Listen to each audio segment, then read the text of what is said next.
So like under 9, I think like the term, and that's why I think the Connecticut thing, like regulated industries, it might need to be more, a little more detail on that. That's what we started.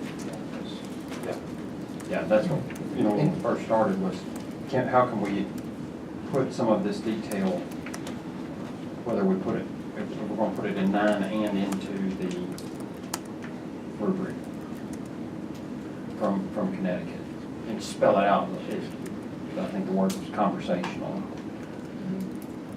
Then maybe replacing, then maybe replacing what's under 9, A and B, and taking that out and adding the Connecticut wording in there. Well, to that, I think it's not as, these are your rules, so I don't mean to hijack them here, but I don't think it is as important to be conversational in your rules. I mean, I think that's telling people, that's pretty comprehensive what's there. I mean, that covers every possible involvement they could have ever had, I think, in this type of industry at a broad level. And then when you publish an application for them, then it's more conversational. Please provide this information in 5 pages, without limitation, these items. So really, we need to go back to our draft rules and the rubric, almost set it aside totally and just focus on exactly what we need to. Rubrics are instructional because they show you what the end product is, and I think these other states' rubrics are extremely helpful because they show you criteria that we may not have had in the draft rules or things that you want to incorporate in your assessment of these applications. Well, we maybe most of them we think on that.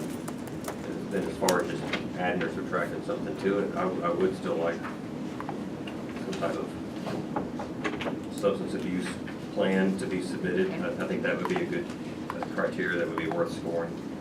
And I think anything that refers to things that are already minimum criteria we could eliminate. So I would move that we put worth at least, worth 10 points, just like under economic impact and diversity is 10 points. I would say substance abuse and prevention plan would be worth 10 points.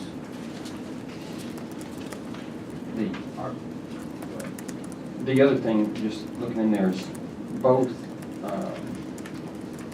Illinois and Connecticut had a research plan, and then I know we talked about economic development, but to also put in there community benefits, not just economic development, but what other community benefits would fall into that plan.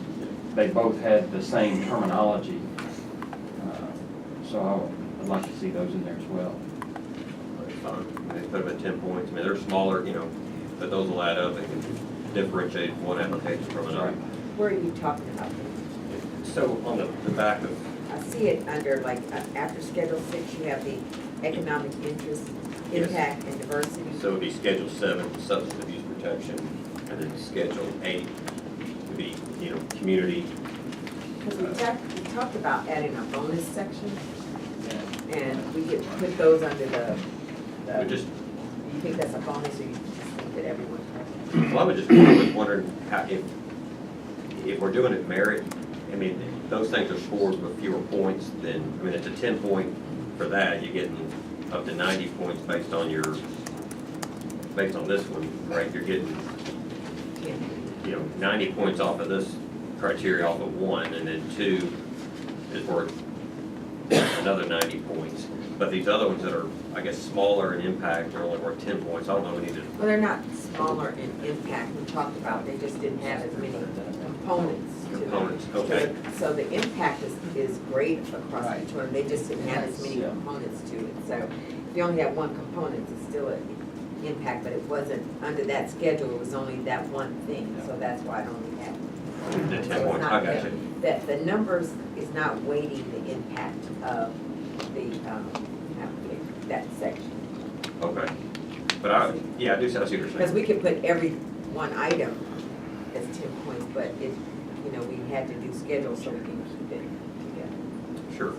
Yep. Well, and I guess I'm more a fan of taking some of these some of these extra things and making them part of the bonus point section. And, you know, and maybe we don't, you know, right now we're saying everything's 1 to 10, everything's equally weighted.